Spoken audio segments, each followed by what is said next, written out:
We've come to 1 Samuel, and we've come to a turning point for Israel. You see, at the end of Judges, it says in chapter 21 that in those days Israel had no king, and all the people did whatever seemed right in their own eyes. Israel is now in the promised land, and we're walking into a big change in the nation of Israel, because up to this point they have been led by these crusader type judges who were raised up by God not to be Judge Judy, but to strike down the Amorites or the Amalekites or the Philistines or whoever it might have been. But now there is this undertone of there is no king in Israel. Well, who had a king? Well, the answer is everyone had a king except for Israel. Although Israel did have a king, his name was Jehovah God. Let's see, last time we talked about Elimelech, and Elimelech means God is my king. But the problem was that Israel was looking around at all of their neighbors and what they had. I mean, we still kind of do the same thing today, don't we? I mean, did you know that your friends can actually make your TV shrink? It's true, they can. You see, your TV might be just perfect for you. It fits perfectly on your entertainment center. It's just big enough. And then your friend calls. And they say, hey, y'all want to come over and watch the game on my new TV? You don't want to be rude. So you go and you walk into the house, and the first thing you think is, whoa, look at that TV. It's the size of an entire wall, right? And then you go home and you sit down in front of your TV and you go, oh, my little old 47-inch is just too small. I want a TV like they have. We need a king like everyone else. It's been said that American consumerism is built around breaking the 10th command, which is what? Thou shalt not covet. But see, consumer envy takes over, and the folks down the street got a brand new TV. They just got a brand new car. You get older and it becomes, our neighbors just renovated there. They just repainted there. They just added on to there. And we're always looking and comparing. And it's never a good thing, because God told us all the way back, and the 10th commandment, don't covet. It's just going to make you miserable. So I think there might be something we can learn from Israel so long ago about looking at their neighbors and saying, we need a king like them. We're going to pick up in 1 Samuel chapter 8, but before we do, I need to give you a little background history. It goes back to a woman named Hannah, who is a really sweet lady. And all Hannah has ever wanted was a child. And so she prays to God for a child, and God hears her prayers, and she has a boy. She even names the boy God Heard Me. And she takes the young boy Samuel and she gives him to the Lord. The one thing she's wanted more than anything in life, and when she gets it, she gives it back to God. I mean, there's a message right there for us. But Samuel goes and lives in the temple. He grows up with Eli, who is the priest at the time. And there are a few roles we need to understand. There were priests who would talk to the Lord for the people. In other words, they would offer sacrifices to God on behalf of the people as a way to communicate with God. And then there were the prophets who would communicate to the people for the Lord. And then there was the king. Now, he hasn't arrived on the scene yet, but he is the connection between the political power, the military power, and the spiritual power. And the priest and the prophet will end up jockeying for position with the king, who wants to be the one in charge. It's a recipe for frustration that's going to break the heart of Israel for generations. But back to Samuel, he grows up and becomes a great man under the watchful eye of Eli. Now, Eli had two sons, Hophni and Phinehas, and these two guys were just not very good guys.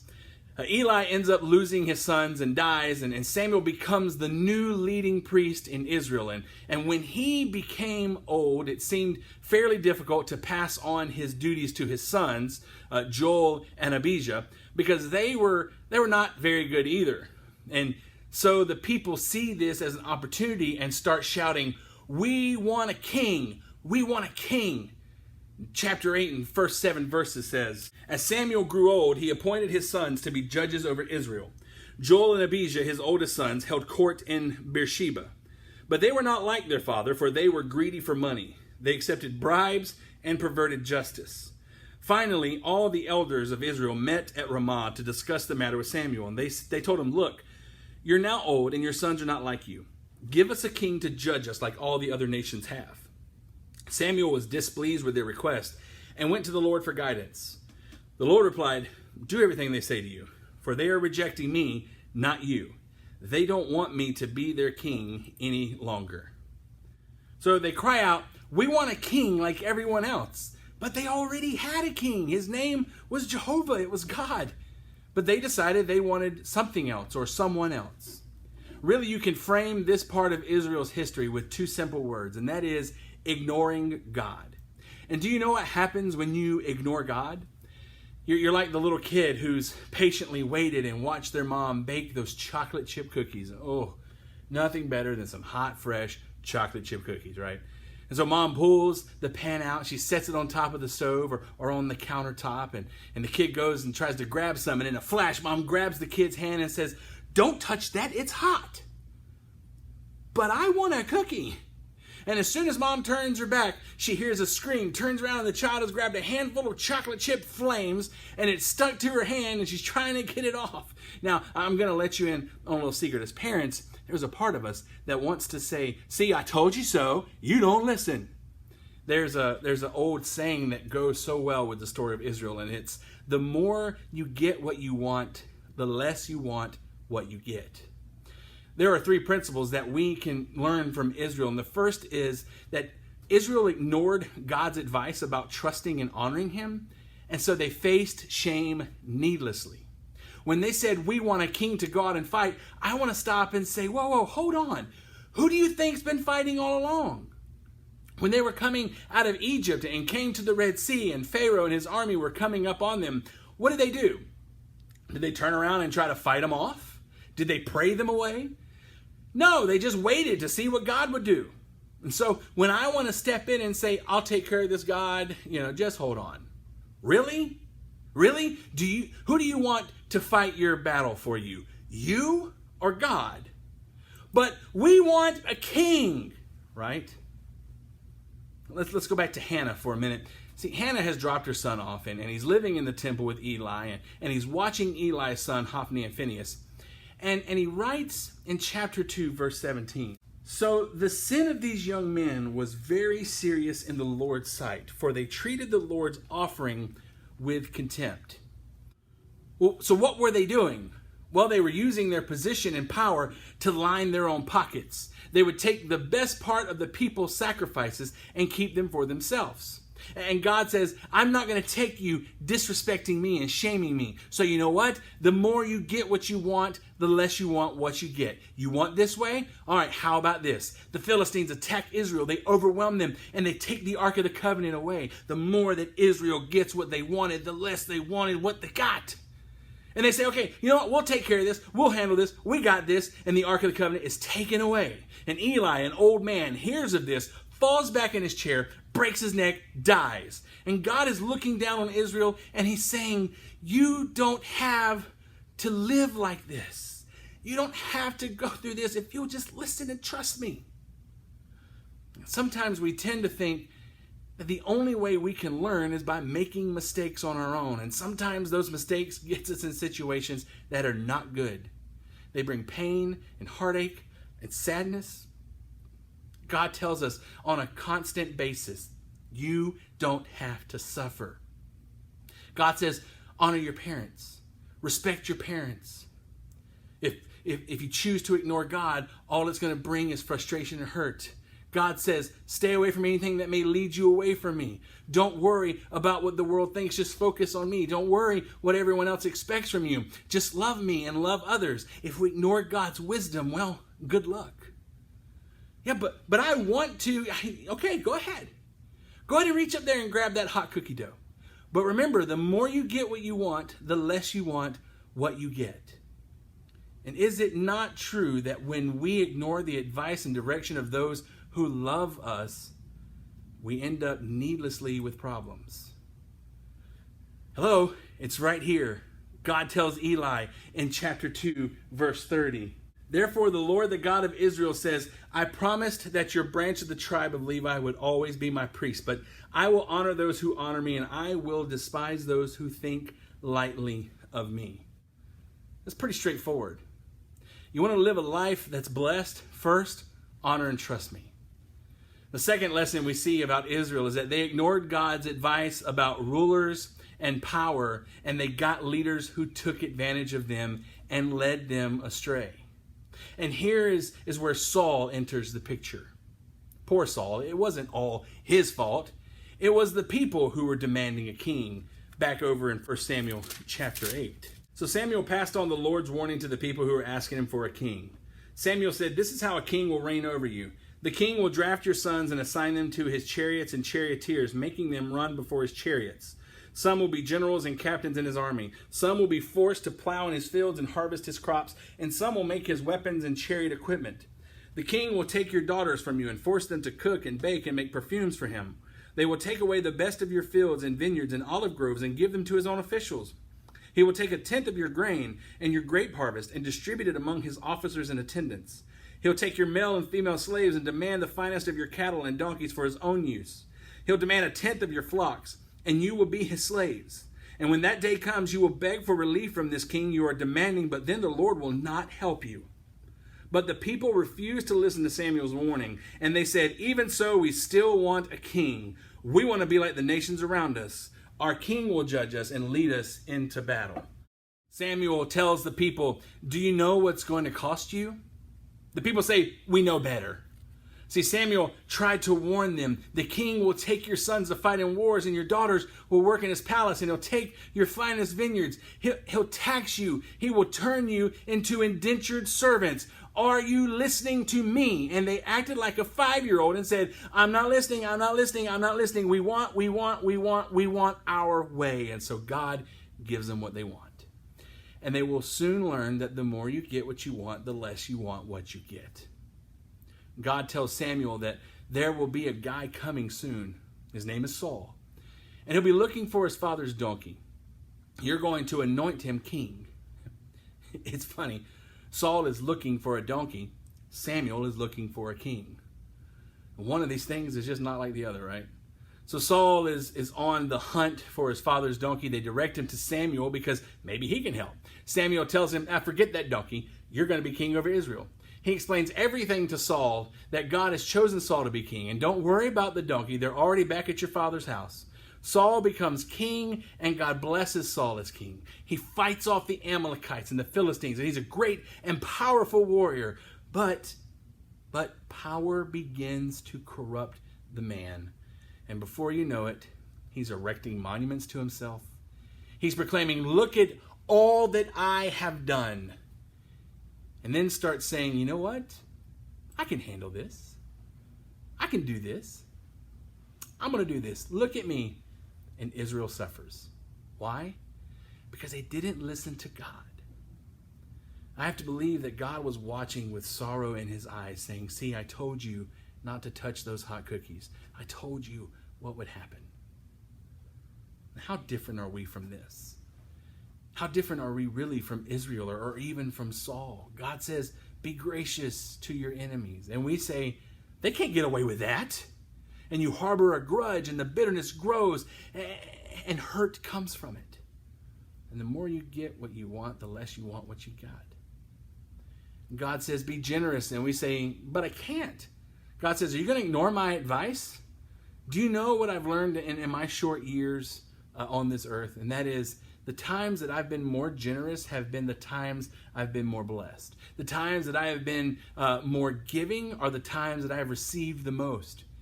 The times that I've been more loving to others is the times that I myself have felt more love. But of course, there have been those times where I have clenched my fist, demanded my way, beat others down, and the more I got what I wanted, the less I wanted what I got. But I'm going to give them a piece of my mind. See, when Israel was ignoring God, they were ignoring the one entity in the universe that loved them more than anything else. And God says, "If you honor me, I'll bless you. But if you ignore me, well, good luck." The last thing we see with Israel and Saul is that they ignored God's will about purity and obedience, and they diluted their faith and compromised their identity. I want to pause right here and kind of hit the rewind button for a minute. See, back when Israel was coming out of Egypt, they went through the Red Sea. They were traveling, and there was a group of people who were watching, waiting for a good opportunity to attack them. They were called the Amalekites. And Israel was a young nation, still not completely organized. Plus, they were coming with all of the belongings that they took from Egypt. And so the Amalekites are just waiting. And when the right opportunity came, they attacked and plundered. And God says, that's it. I will not stand for this. I'm going to use the nation of Israel to wipe you completely off the map. Man, woman, child, even your animals, you will be completely wiped one day. You see, God has a place for the weak, those who can't take care of themselves. That's why he tells that's why he says that acceptable religion is when you look after orphans and widows, for those that can't take care of themselves. Okay, so fast forward to 400 years later, and God's ready to take his revenge. He tells Saul, you need to wipe them out, every one of them, and don't take anything from them. Don't keep anything for yourself, and don't leave anyone alive. And Saul says, maybe. See, Saul falls for Satan's trickiest lie. There's a story in 1 Samuel chapter 13 that reads, Saul elected 3,000 special troops from the army of Israel and sent the rest of the men home. He took 2,000 of the chosen men with him to Michmash and the hill country of Bethel. The other 1,000 went with Saul's son Jonathan to Gibeah in the land of Benjamin. Soon after this, Jonathan attacked and defeated the garrison of Philistines at Geba. The news spread quickly among the Philistines. So Saul blew the ram's horn throughout the land, saying, Hebrews, hear this, rise up in revolt. All Israel heard the news that Saul had destroyed the Philistine garrison at Geba, and that the Philistines now hated the Israelites more than ever. So the entire Israelite army was summoned to join Saul at Gilgal. The Philistines mustered a mighty army of 3,000 chariots, 6,000 charioteers, and as many warriors as the grains of sand on the seashore. They camped at Michmash east of Bethaven. The men of Israel saw what a tight spot they were in, and because they were hard pressed by the enemy, they tried to hide in caves and thickets and rocks and holes and cisterns. Some of them crossed the Jordan River and escaped into the land of Gad and Gilead. But meanwhile, Saul stayed at Gilgal, and his men were trembling with fear. Saul waited there 7 days for Samuel, as Samuel had instructed him earlier, but Samuel still didn't come.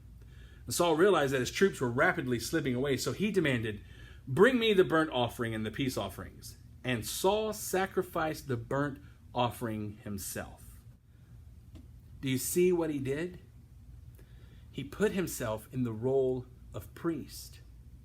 What they needed was a sacrifice, but only the priest could offer a sacrifice. And so he waited for Samuel. But when he didn't show up when he thought he should have, when he didn't operate on Saul's timeline, when Saul said, you know what, I've waited long enough. So he thinks he has the power to make that call. And then Samuel shows up and says, what are you doing? Saul in chapter 15 goes to vanquish the Amalekites, and he doesn't do it. Well, sort of. He sort of does it. He doesn't kill the king, and he keeps all the best that they have for himself, even though God said don't bring anything home. But he does.